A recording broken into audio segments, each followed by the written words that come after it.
안녕하세요, 어르신 여러분. 요즘 물가도 오르고 병원비도 부담되고 걱정이 많으시죠? 그래서 오늘은 이재명 정부가 발표한 노인복지 정책들을 쉽고 편안한 말로 하나하나 알려드릴게요. 기초연금, 의료비, 간병비, 일자리, 그리고 돌봄까지. 이 내용은 모두 뉴스에 나온 실제 정책과 공약을 바탕으로 만든 자료입니다. 꼭 필요한 정보만 알차게 정리했으니 영상 끝까지 들어주세요. 1. 기초연금 부부 감액 폐지. 지금은 부부가 둘 다 기초연금을 받을 경우 각자 20% 정도씩 깎이는데요. 이재명 정부는 이걸 부당한 제도라고 보고 단계적으로 없애겠다고 했습니다. 왜 그럴까요? 부부가 함께 산다고 해서 생활비가 절반이 드는 건 아니잖아요. 오히려 두 분 다 병원도 다니고 식비도 드니까 더 필요한 경우도 많아요. 앞으로는 부부가 함께 살아도 연금이 줄지 않고 혼자 받는 것처럼 충분히 받을 수 있도록 바뀔 예정입니다. 이건 어르신의 존엄한 노후를 위한 첫걸음이에요. 2. 일하는 노인에 대한 연금 감액 개선. 일하시는 어르신들 많으시죠? 그런데 지금은 일정 소득 이상을 벌면 국민연금이 줄어듭니다. 그래서 어떤 분들은 일하지 말고 가만히 있으라는 소리냐며 속상해 하시죠. 이재명 정부는 이 부분을 반드시 고치겠다고 밝혔습니다. 앞으로는 일하셔도 국민연금이 깎이지 않게 바꾸겠다는 거예요. 이렇게 되면 일하는 기쁨과 경제적인 여유를 동시에 누릴 수 있겠죠. 100세 시대 어르신들의 노동은 자산이자 힘입니다. 3. 임플란트 건강보험 확대. 치아 건강은 곧 전체 건강과도 연결돼 있죠. 하지만 임플란트 하나에 수십만 원씩 드는 건 정말 큰 부담이에요. 지금은 만 65세 이상만 최대 2개까지만 건강보험 적용이 되는데요.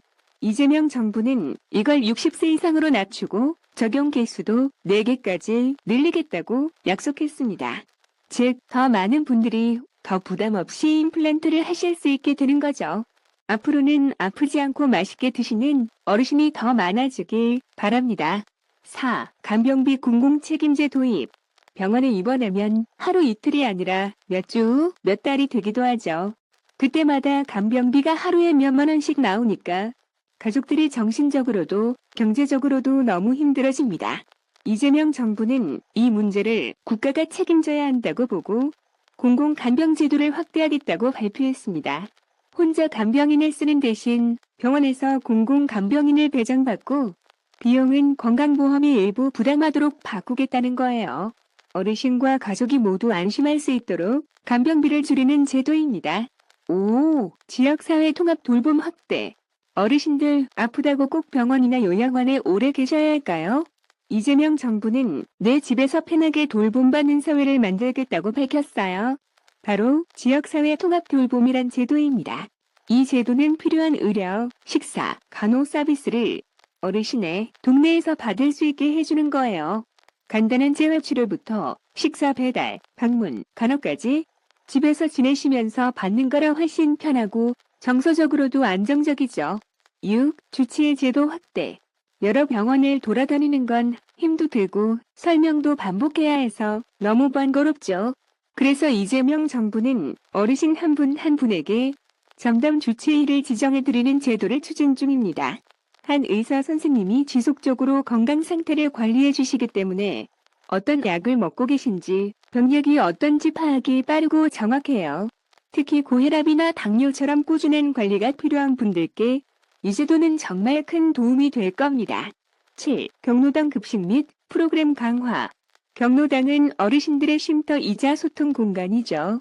그런데 식사 제공이 불규칙하거나 운영비가 부족한 경우가 많았어요. 이재명 정부는 주 5일 경로당 급식 지원을 법으로 강화했고 운영비도 더 넉넉하게 지원하겠다고 밝혔습니다.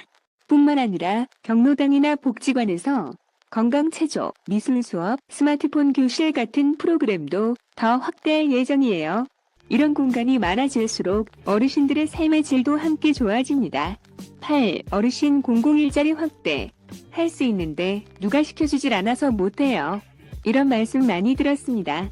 이재명 정부는 어르신들을 위한 공공형 일자리를 더 많이 만들겠다고 약속했습니다.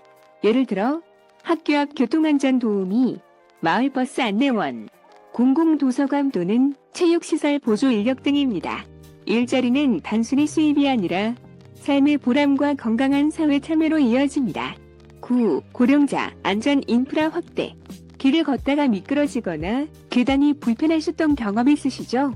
이재명 정부는 고령자를 위한 안전한 인프라도 강화하겠다고 했습니다. 예를 들어 신호대기 시간을 더 길게, 미끄럼 방지 포장, 공공 화장실 접근성 개선 등입니다. 이런 세세한 배려가 어르신이 밖에 나가고 싶은 사회를 만드는 데 큰 역할을 합니다. 10. 주택연금 확대 및 공공신탁제 도입. 집은 있지만 현금이 부족해 생활이 어려운 어르신들도 많으세요.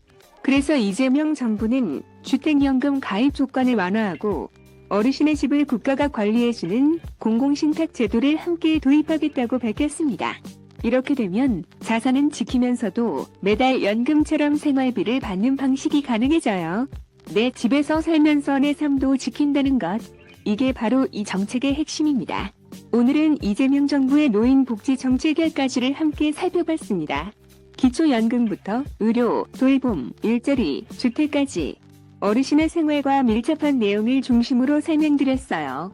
이 모든 내용은 뉴스 보도와 실제 공약을 기반으로 만든 정보입니다. 앞으로 정책이 어떻게 시행되는지 저희 채널에서도 계속 알려드릴게요. 도움이 되셨다면 좋아요와 구독 꼭 눌러주시고 궁금한 점은 댓글로 남겨주세요. 건강하고 든든한 노후 저희가 함께 챙겨드리겠습니다.